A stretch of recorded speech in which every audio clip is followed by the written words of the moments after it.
सूर्य की स्वर्णिम किरणें धीरे धीरे हिमालय की बर्फीली चोटियों को चूम रही थीं, मानो जागृत हो रही प्रकृति को सुप्रभात कह रही हों। घाटी में फैली हरी भरी वनस्पतियों पर ओस की बूंदें ऐसे चमक रही थीं जैसे किसी ने हीरे बिखेर दिए हों। इस शांत और सुरम्य वातावरण में सपनों की रानी स्वरा का साम्राज्य स्वर्गलोक स्थित था। स्वर्गलोक कोई साधारण जगह नहीं थी, बल्कि कल्पनाओं की साकार भूमि थी, जहां हर रंग और हर एहसास अपनी चरम सीमा पर था। स्वरा स्वर्गलोक की रानी रूपवती और दयालु थी। उसकी आंखें झील सी गहरी और शांत थीं, जिनमें अनगिनत कहानियां छिपी थीं। उसके बाल रात के आकाश की तरह काले और रेशमी थे, जिन पर चांदनी के धागे लिपटे हुए प्रतीत होते थे। स्वरा का हृदय इतना विशाल था कि उसमें स्वर्गलोक के हर प्राणी के लिए प्रेम और करुणा समाहित थी। लेकिन स्वरा का जीवन एक रहस्य से घिरा हुआ था। वह बचपन से ही एक अजीब सपने देखती थी, जिसमें उसे एक खूबसूरत पक्षी दिखाई देता था, जिसके पंख सुनहरे और नीले रंग के थे। वह पक्षी स्वरा को किसी अनजान स्थान पर ले जाता था, जहां रंगों और ध्वनियों का एक अद्भुत मिश्रण होता था। स्वरा को उन सपनों में एक अजीब सी शांति और खुशी मिलती थी, लेकिन जब वह जागती थी तो वह एक गहरी उदासी से घिर जाती थी। स्वरा के सपनों के बारे में स्वर्गलोक में किसी को नहीं पता था, सिवाय उसकी सबसे अच्छी मित्र नयना के। नयना एक बुद्धिमान और साहसी परी थी, जो स्वरा के हर सुख दुख में साथ रहती थी। नयना ने स्वरा से कई बार उन सपनों के बारे में पूछा, लेकिन स्वरा हमेशा चुप रह जाती थी। उसे डर था कि कहीं उसके सपने स्वर्गलोक की शांति को भंग न कर दें। एक दिन स्वरा अपने महल के उद्यान में बैठी थी, जहां चारों ओर खुशबू बिखेरते फूल खिले हुए थे। तभी उसे एक धीमी सी आवाज सुनाई दी। उसने चारों ओर देखा, लेकिन उसे कोई दिखाई नहीं दिया। आवाज फिर आई, रानी स्वरा। स्वरा डर गई। उसने नयना को बुलाया और दोनों ने मिलकर आवाज की तलाश शुरू की। आखिरकार उन्हें एक पुराना वृक्ष मिला, जिसकी जड़ी डीएच में एक छोटा सा छेद था। नयना ने छेद में झांका तो उसे एक बूढ़ी महिला दिखाई दी। कौन हो तुम? नयना ने पूछा।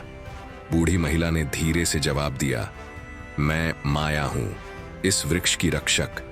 मैं तुम्हें रानी स्वरा के पास ले जाना चाहती हूं। नयना और स्वरा हैरान थे। उन्होंने माया को छेद से बाहर निकाला और उसे महल में ले गए। माया ने स्वरा को बताया कि वह उसके सपनों के बारे में जानती है। रानी स्वरा, माया ने कहा, तुम्हारे सपने साधारण नहीं हैं। वे तुम्हें एक महत्वपूर्ण कार्य के लिए बुला रहे हैं। तुम्हें जादुई पंखों की तलाश करनी होगी। जादुई पंख? स्वरा ने पूछा।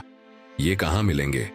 माया ने जवाब दिया, जादुई पंख अगम्य वन में मिलेंगे, जो स्वर्गलोक की सीमा पर स्थित है। लेकिन अगम्य वन बहुत खतरनाक है। वहां कई राक्षस और बुरी शक्तियां हैं, जो तुम्हें रोकने की कोशिश करेंगे।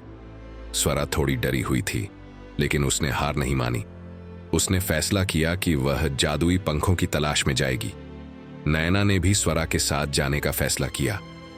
अगले दिन स्वरा और नयना अगम्य वन की ओर रवाना हो गईं।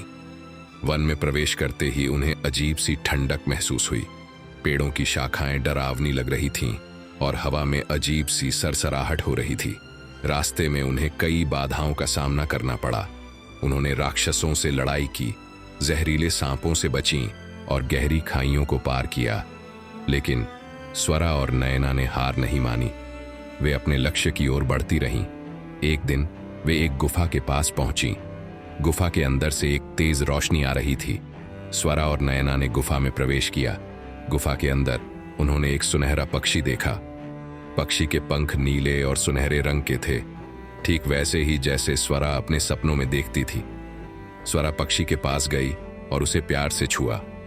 पक्षी ने अपनी आंखें खोलीं और स्वरा की ओर देखा। रानी स्वरा, पक्षी ने कहा, मैं तुम्हारा इंतजार कर रहा था। मैं तुम्हें जादुई पंख देने आया हूं। पक्षी ने अपने पंखों को फैलाया और उनमें से एक पंख टूटकर स्वरा के हाथों में आ गया।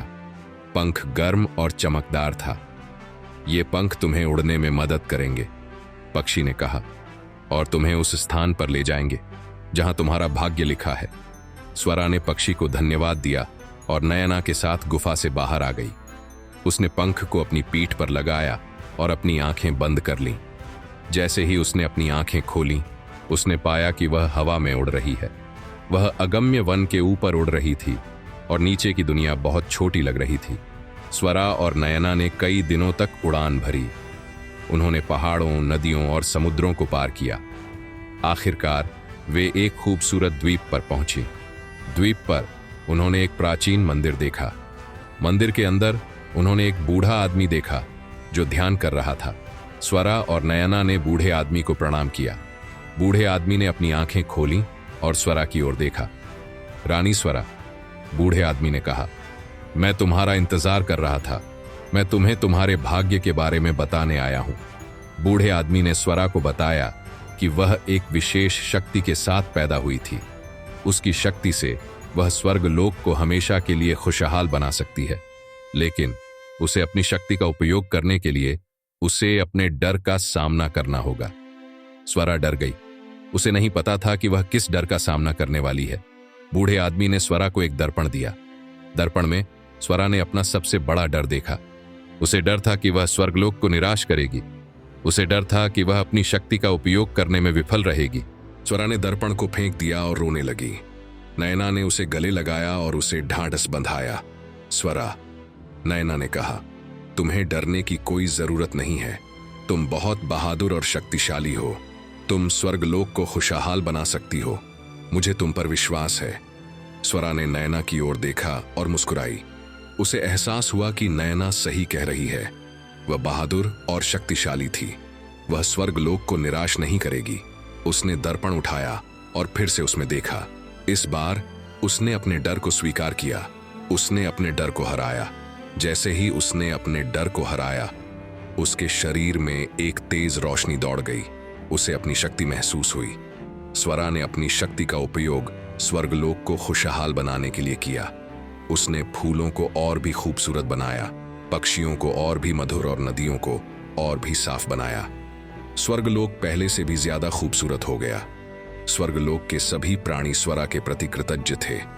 उन्होंने उसे सपनों की रानी के रूप में सम्मानित किया और स्वरा अपने जादुई पंखों के साथ हमेशा के लिए स्वर्गलोक की रक्षा करती रही। उसने सीखा कि सपने सिर्फ सपने नहीं होते, बल्कि वे हमें हमारे भाग्य की ओर ले जाते हैं। उसने यह भी सीखा कि डर को हराकर ही हम अपनी पूरी क्षमता को प्राप्त कर सकते हैं। और इस तरह सपनों की रानी स्वरा की कहानी स्वर्गलोक में हमेशा के लिए अमर हो गई। यह कहानी हमें सिखाती है कि हमें अपने सपनों का पीछा करना चाहिए, डर का सामना करना चाहिए और अपनी शक्ति का उपयोग दूसरों की मदद करने के लिए करना चाहिए।